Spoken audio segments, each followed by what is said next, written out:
Video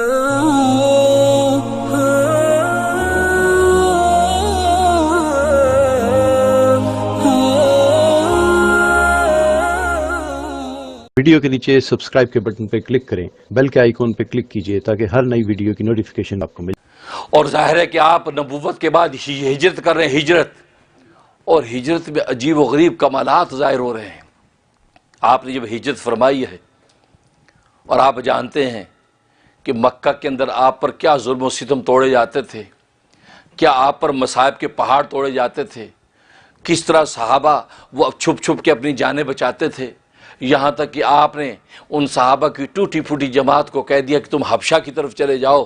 حبشہ میں جا کے تم پناہ لے لو، اور ادھر آپ خود مدینہ کی ہجرت کرنے چلے ہیں، اور مدینہ کی ہجرت کا واقعہ اور ہجرت کا راستہ ایسو عجیب و غریب اللہ تبارک و تعالیٰ کے کمالات اس میں ظاہر ہوئے ہیں۔ آپ ہجرت کی جب تشریف لے جا رہے ہیں، ابو بکر صدیق ساتھ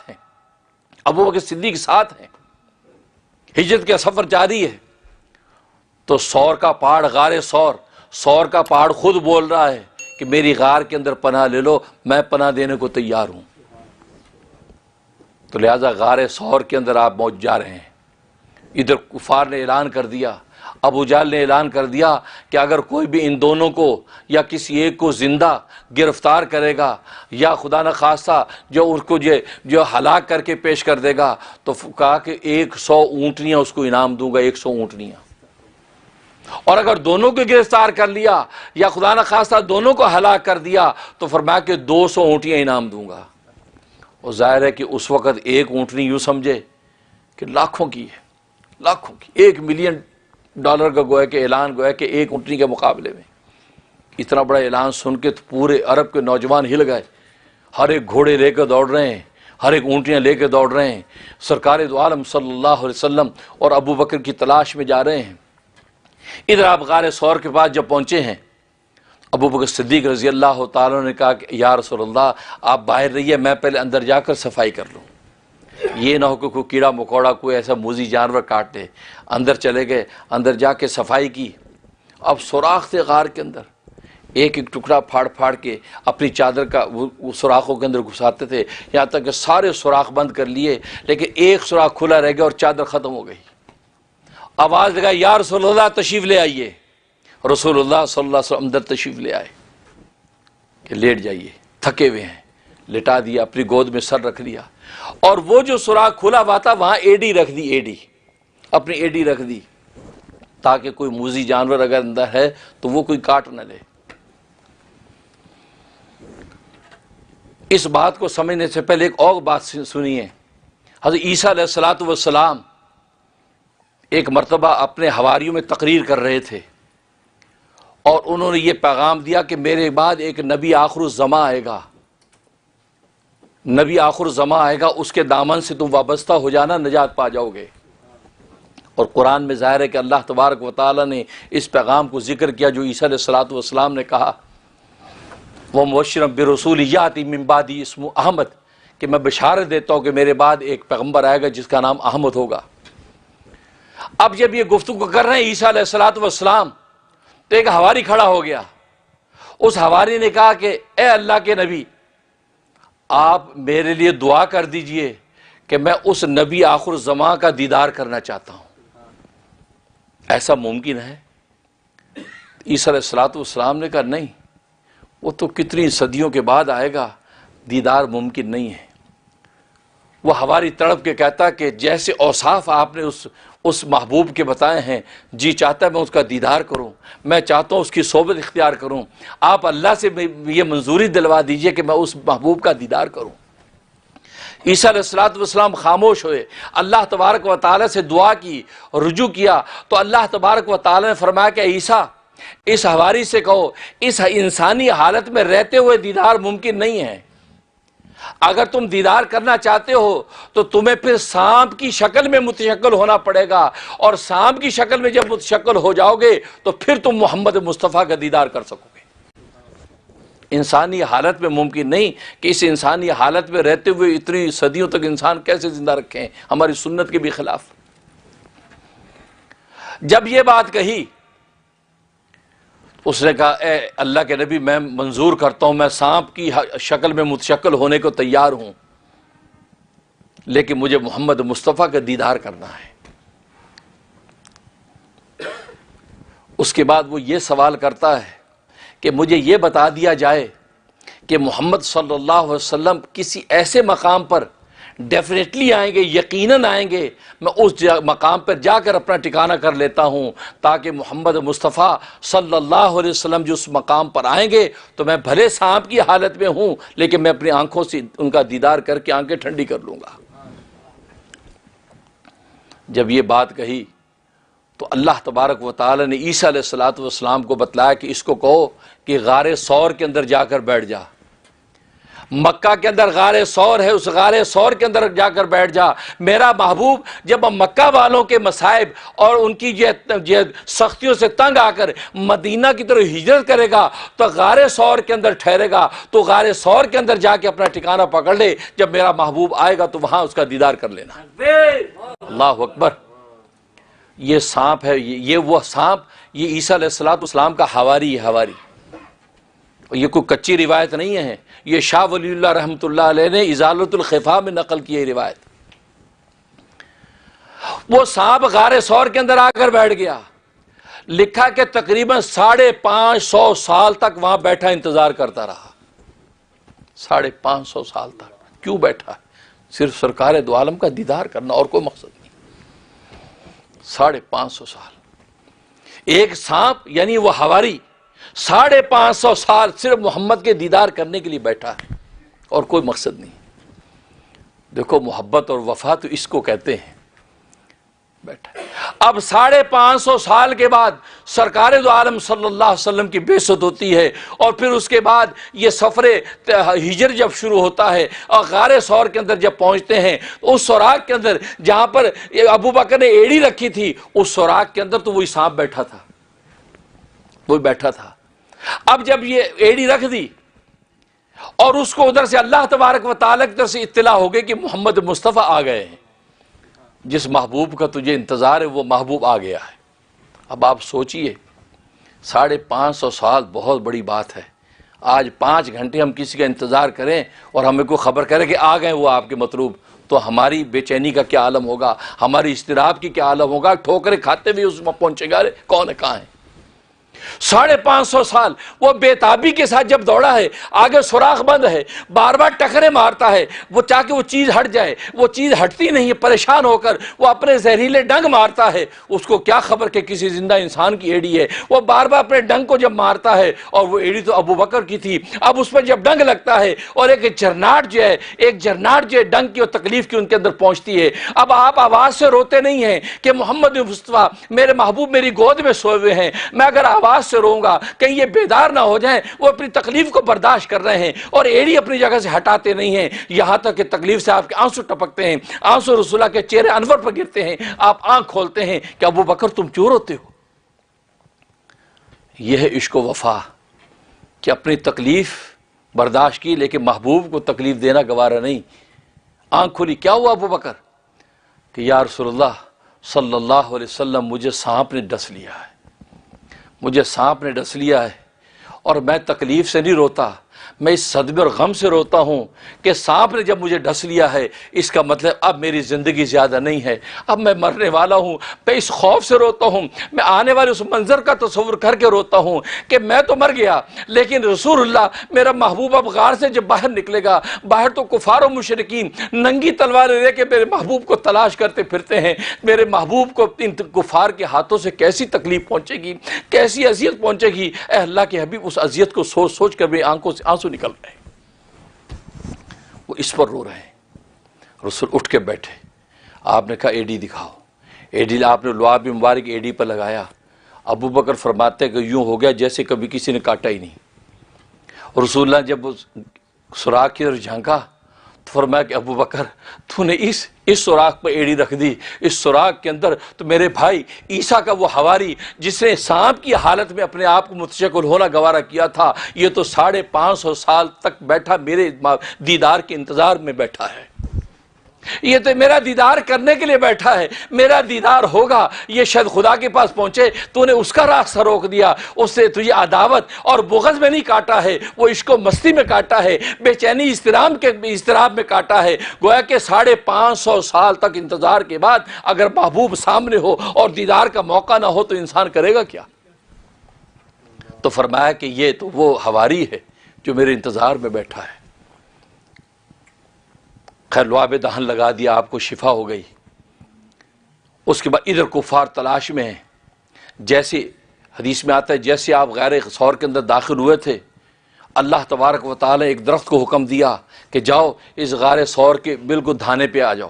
وہ دھانے پہ کھڑا ہو گیا۔ اور ایک روایت میں آتا ہے خود رسول اللہ صلی اللہ علیہ وسلم جب اندر داخل ہوئے، آپ نے اس درخت کو اشارہ کیا، حکم دیا تم یہاں کھڑے ہو جاؤ، وہ درخت وہاں سے آیا اور اس سے پورا دھانے کو ڈھانپ لیا۔ اور ادھر اللہ تبارک و تعالیٰ کی شان کہ مکڑی کو حکم دیا، مکڑی نے آ کر منہ پر جالا بنا، اور اتنا گہرا جالا بنا کہ ایسے لگتا ہے جیسے 40 سال پرانا جالا، مکڑی جالا بن دیا۔ اس کے بعد ایک کبوتری کو حکم دیا اور کبوتری آئی، اس نے وہاں پر انڈے دے دیے، یہاں تک کہ روایت میں آتا ہے ایک انڈے میں سے بچہ بھی نکلا ہوا ہے اور ایک انڈا بغیر بچے کے پڑا ہے۔ یہ نظارہ، اور یہ کبوتری کون سی ہے؟ لکھا ہے کہ یہ وہ کبوتری ہے جو نوح علیہ السلام کا طوفان جب تھم گیا تھا تو آپ نے اس کبوتری کو حکم دیا تھا کہ جاؤ ذرا دنیا کا چکر لگا کے آؤ کہ پانی سارا کا سارا زمین میں جذب ہو چکا ہے۔ اب یہ کبوتری اڑی تھی، کبوتر کو حکم اس لیے دیا کہ آپ جانتے ہیں کہ کبوتر کی اڑان بہت زیادہ لمبی ہوتی ہے، اونچی بھی ہوتی ہے، لمبی بھی ہوتی ہے، اور کبوتر اڑتے اڑتے تھکتا نہیں ہے۔ چاچا کبوتر بازیاں کرنے والے کبوتر باز جانتے ہیں، وہ بیٹھے بیٹھے کیسے آسمانوں پہ کبوتر پہنچاتے ہیں، لیکن وہ اتنی طاقت ہوتی ہے اسی مقام پہ واپس پہنچتا ہے۔ اب یہ کبوتری اڑی اور یہ جس جگہ پر اس وقت بیت اللہ ہے، یہ اس مقام پر جب حرم کے مقام پہ پہنچی ہے وہاں پر یہ نیچے بیٹھی اور اس کے بعد اڑی، اور اس جگہ پر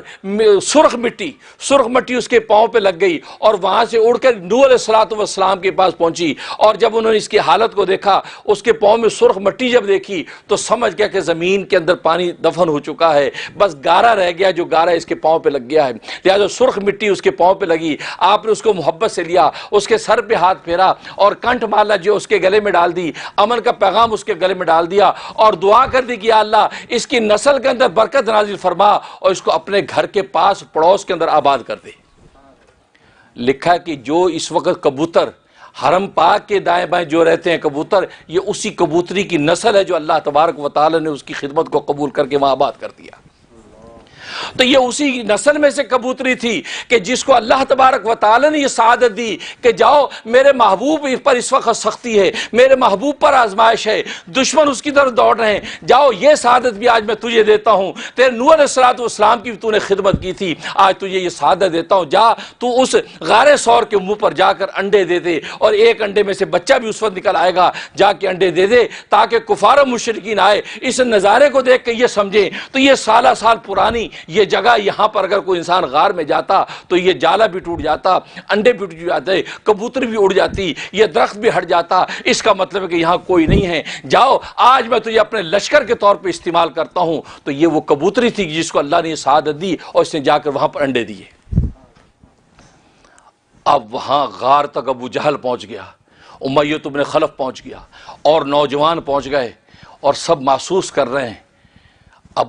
ابو جہل کہتا ہے مجھے لگتا کہ ہیں کہ یہاں کہیں قریب ہی، مجھے آثار ایسے لگتے ہیں،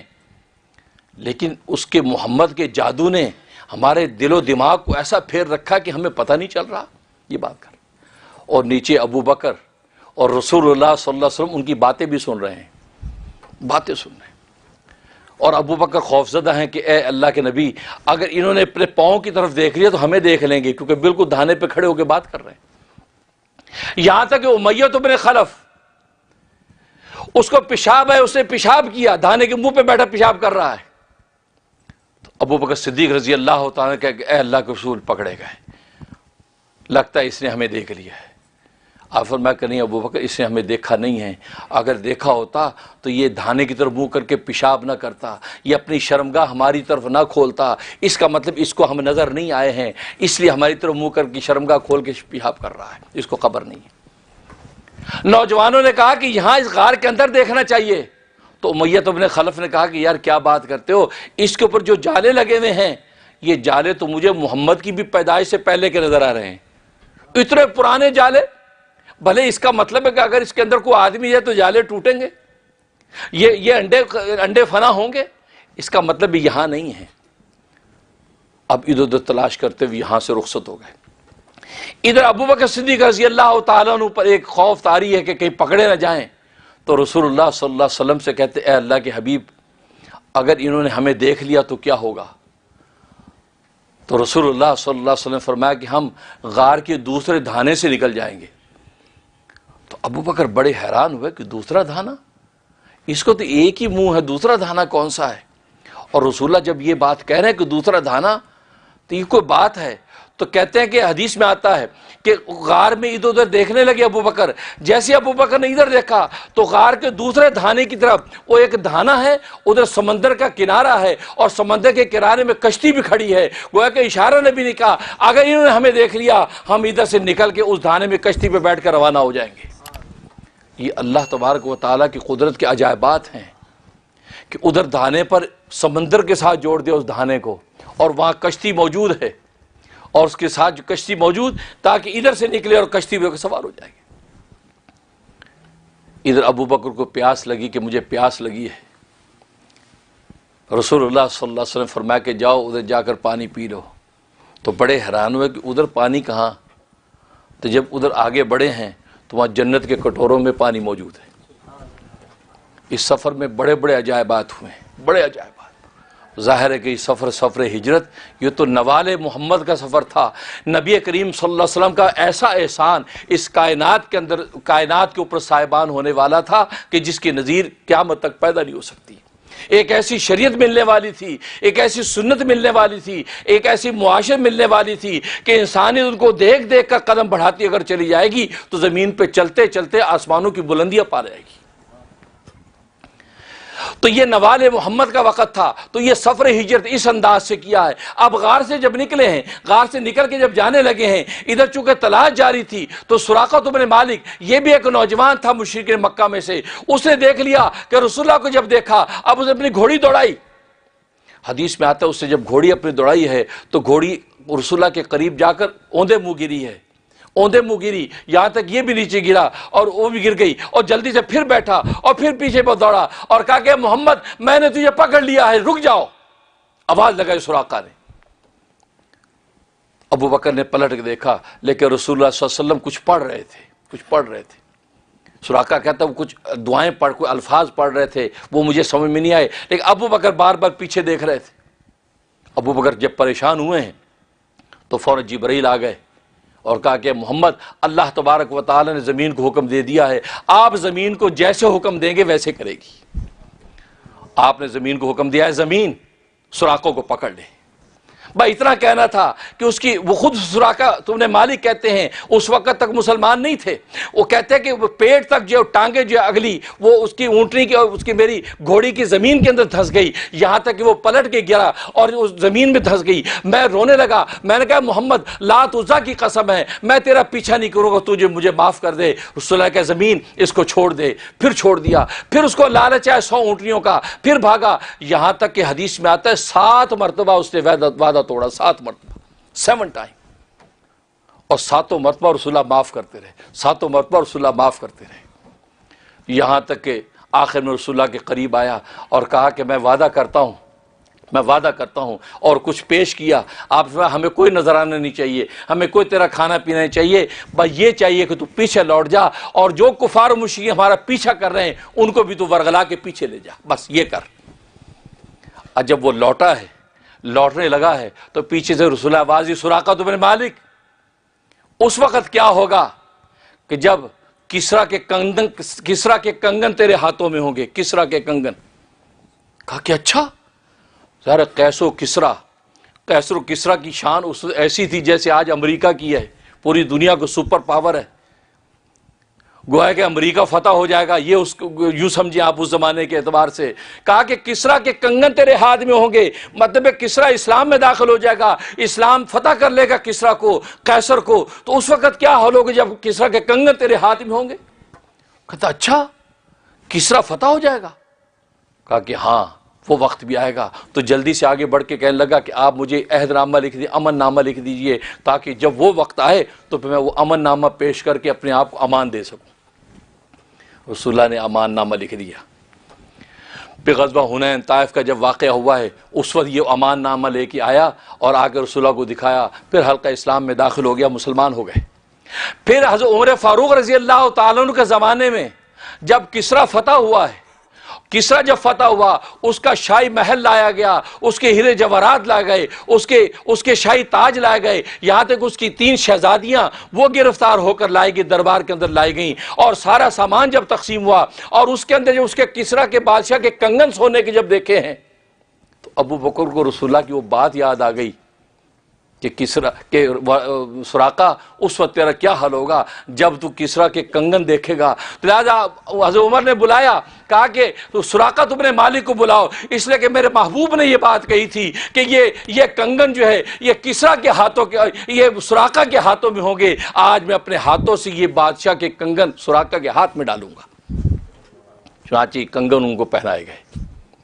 دیکھو رسول اللہ صلی اللہ علیہ وسلم کیا عجائبات بیان کی، اور وہ فتح ہوئی، وہ کسریٰ فتح ہوا. اور پھر وہ جو 3 شہزادیاں وہ تقسیم ہوئیں. ایک شہزادی عبداللہ ابن عمر کو دی گئی جس میں سے سالم بن عبداللہ جیسا محدث پیدا ہوا، اور ایک شہزادی جو ہے وہ محمد بن ابو بکر کے بیٹے کو دی گئی جس میں سے حضرت قاسم جیسا محدث پیدا ہوا، اور ایک بیٹی حضرت امام حسین کو دی گئی جن میں سے زین العابدین پیدا ہوئے. زین العابدین پیدا ہوئے اور یہ نسل اس طرح چلی ہے، اس طرح چلی. تبھی تو یہ رشتہ ادھر سے ایران کی طرف سے ہو کے آتا ہے. ظاہر کسریٰ ایران، یہ ایران کا علاقہ اس کو کسریٰ کہتے تھے. یہ ساری بادشاہت اس طریقے سے آئی اور یہ اللہ تبارک و تعالیٰ نے یہ اسلام کی فتوحات دکھائیں. تو ہجرت کا جو واقعہ تھا یہ نوال محمد کا واقعہ تھا، احسان محمد پوری کائنات پر ظاہر ہوا.